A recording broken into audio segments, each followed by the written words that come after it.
Yeah, well, this is just like an after effect. Like we were talking about consistency in the broadcast today, but um, and I was talking about just all areas of life, just sitting here thinking about, just even the rest day. Like I know that I used to scramble like the day before, or no, the day of, like scramble around trying to get everything prepared. And I think everybody still struggles with this. Like this is part of that. Like this is part of getting ready for the rest day. Just all this scrambling around and struggling, and oh my goodness, we don't have this, and there's really no reason to do that, because preparation for the rest day in reality should start Sunday, the first day of the week. You know that this rest day is going to come again. So what is it that I can do in order to prepare myself so that it is not a mad scramble? And I realize everybody doesn't have the same sort of households, but there's always some things that you can do to alleviate the pressure for yourself for the upcoming day of rest, so you don't have to feel crazy.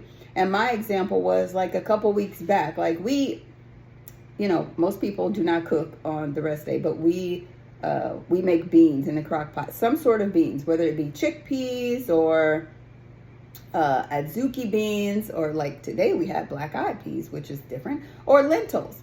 So what I did was a couple weeks ago, I just bought a whole bunch of different beans. And so like Friday, I'm not running to the store to try to figure this out. And yesterday what I did was I soaked them for a couple of hours. So the night before they're ready to go in the crock pot.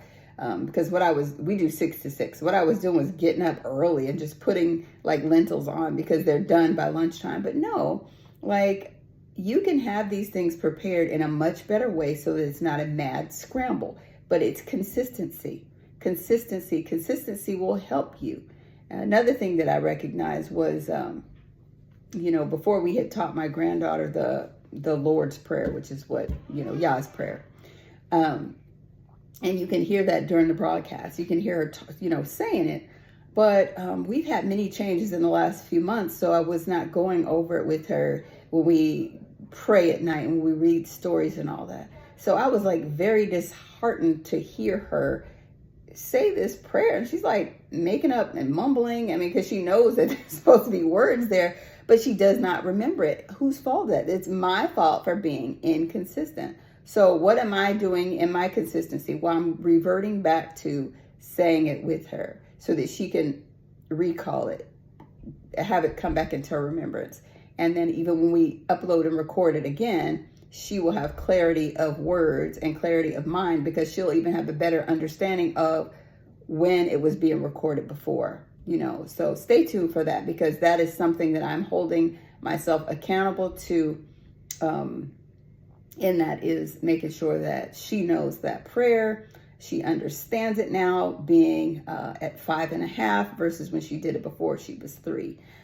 So we just have to always work on areas of consistency in our lives. And of course, to be able to give Yah the glory in all these things is going to be a great thing. We are happy to receive whatever it is that he has for us. And he is talking. Are we listening? Like I said before, he's always speaking, but do we have ears to hear? I pray that the ears to hear and the eyes to see are never taken away from you and never taken away from me. So praise Yah for all that he has put before us to do, all that he's put before us to say. May we not take it for granted that he's given us all a work to do, but praise Yah for all that he's given to us. And I pray your rest day is a blessed day.